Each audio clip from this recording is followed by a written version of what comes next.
તો નિપાતમાં હવે કેવી બાબતો ધ્યાનમાં રાખીશું, બરાબર, કે ક્યારેક છે ને સંયોજક એટલે કે બે વાક્યનો જોડતો શબ્દ એટલે શું કહેવાય, સંયોજક, એને ઇંગ્લિશમાં કહેવાય કંજક્શન, બરાબર. તેમાં શું આવે તો કે નિપાત તરીકે વપરાતા તો, પણ, ને ઘણીવાર સંયોજક તરીકે વપરાય. આ ઉપરાંત ખરું શબ્દ વિશેષણના અર્થમાં પણ પ્રયોજાય છે, બરાબર. વિશેષણ એટલે કે એડજેક્ટિવ્સ જેને આપણે કીધું હતું એ, ત્યારે આ પદો નિપાત તરીકેની કામગીરી કરતા નથી, પણ એ ખરેખર શું હોય તો કે એ પદો છે ને કાં તો વિશેષણ હોય કાં તો સંયોજક હોય, તો એ નિપાત ના હોય. કેમ કે એટલું જ યાદ રાખવાનું કે નિપાત શું, તો એ વાક્યમાંથી આપણે એને કાઢી પણ લઈએ ને તો, પણ, ખરું, બરાબર, જી, તો કોઈ ફરક પડે નહીં તો એ નિપાત. પણ ફરક પડે, વાક્યનું મિનિંગ બદલાઈ જાય તો એ નિપાત હોય નહીં.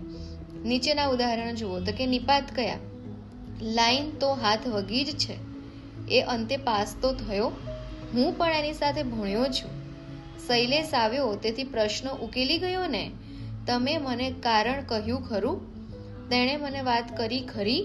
આ ખરું, ખરી, ને, પણ, તો બધા નિપાત. પણ હવે સંયોજક જો કંજક્શન હશે, એના વાક્યમાંથી કાઢશો તો વાક્યનો મિનિંગ બદલાઈ જશે. માદો માણસ સૂતો હોય એને જગાડવો ન જોઈએ ના થાય, પણ માદો માણસ સૂતો હોય તો એને જગાડવો ના જોઈએ, બરાબર. અહીંયા કોઈ જ ભાર ના આવ્યો તો ઉપર. વાંચશો તો પાસ થશો, તું ભણ્યો પણ ગણ્યો નહીં, એટલે સંયોજક પણ છે અને નિપાત પણ છે એવું કહી શકીએ આપણે, બરાબર. વિશેષણ હોય ને તો એવું છે કે ભાઈ એને નીકાળી દો તો ફરક પડશે, પણ જો નિપાત અને સંયોજક એમાં કેવું છે કે એ જોડવામાં પણ કામ કરે છે અને સંયોજક તરીકે પણ કામ કરે છે ને. તું ભણ્યો પણ ગણ્યો નહીં, બરાબર, એવું આવશે કે તું ભણ્યો ગણ્યો નહીં, બરાબર. શૈલેષ આવ્યો અને પ્રશ્ન ઉકેલી ગયો.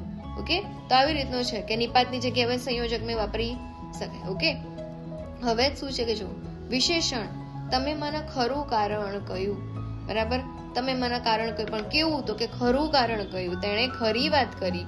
ઓકે, હવે નિપાતની વિશિષ્ટ કામગીરી છે, જેવી રીતે કે તું પ્રવાસે જઈશ જ, જવાની ક્રિયા પર ભાર અપાયો છે, તમે જ મારી સાથે આવશો, એટલે કે તમારા સિવાય બીજું કોઈ જ નહીં આવે, તારે જ આવવું પડશે, ઈચ્છા હોય કે ના હોય, બરાબર. આપણે જવું જ છે ને, એટલે શું કીધું કે વાતને દ્રઢ કરવાનો પ્રયત્ન છે કે બેન તું સાચું જ બોલાઈશ જ ને એમ.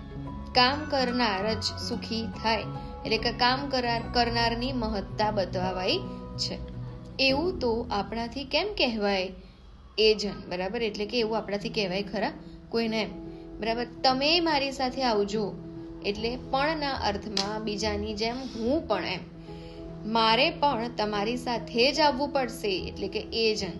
પછી હવે દિવાળી આડે માત્ર 1 માસ બાકી છે, બરાબર, ફક્તના અર્થમાં એવું લખાય કે હવે દિવાળી આડે ફક્ત 1 માસ બાકી છે, બરાબર. ઓહો ક્યાં ચાલ્યા જી, એ કેવું છે આદર વિવેક બતાવવા માટે વપરાય, હે ને.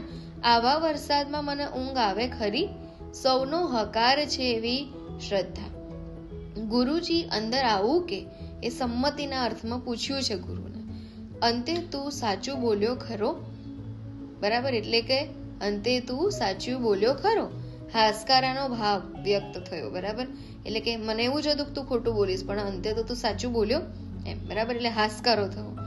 તે તમે આવ્યા હોત તો, બરાબર, વિનંતીના અર્થમાં, હે ને, કે તમે આવ્યા હોત તો એમ. તે તદ્દન નકામી વ્યક્તિ છે, બિલકુલના અર્થમાં એકદમ જાય એવી, બરાબર. તદ્દન એટલે કે સીમા નક્કી કરી દીધી, બે એને એવું ગણાયું નહીં કે થોડી ગણી, બરાબર, તદ્દન રીતે નકામી છે. ચાલો અમદાવાદ જઈશું ને, બીજા પાસે હકારની ઈચ્છા વ્યક્ત થઈ છે, બરાબર, ના પાડશે જ નહીં એવું જ પૂછી લીધું કે ભાઈ ચાલો અમદાવાદ જઈશું ને, એટલે એને હાથ પાડી પડશે, હા ચલો હું આવું એમ, એટલે હકાર એને કહેવાય, બરાબર. તમે તો આવી ગયા, જે પદ પર ભાર આપવો છે તેના પછી મુકાય, કે તમે આવી ગયા પણ તમે તો આવી ગયા, બરાબર, મારે તો આટલું કામ બાકી હતું કે તમે આવશો ત્યાં સુધી પતી જશે, પણ થયું નહીં. હું એ પ્રથમ વર્ગમાં પાસ થઈશ જોજો, બરાબર, કેવો નંબર પે ફર્સ્ટ ક્લાસથી, પણના અર્થમાં, બરાબર, હું પણ, હે ને, હું નહીં, યની જગ્યાએ તમે ય ની કાઢી દો તો પણ લખાય, હા, બરાબર. હું પણ પ્રથમ વર્ગમાં પાસ થઈશ જોજો, બરાબર.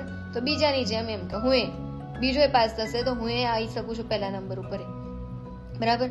તો આ સાથે નિપાતનો મિનિંગ, નિપાતના પ્રકારો અને એની સાથે સંયોજક અને વિશેષણ બરાબર, એ બધામાં સાથે આ બધા ક્વેશ્ચન્સમાં પૂછાય, બરાબર, એ પણ આપણે જોયું, બરાબર. તો અહીંયા આખું જેટલો પણ ટોપિક્સ હતા નિપાતના અહીંયા ક્લિયર થયા છે. આગળ આપણે બીજો કોઈ ટોપિક જોઈશું વ્યાકરણનો. ત્યાં સુધી તમે just listen this topics is very helpful to your examination. Okay, thank you.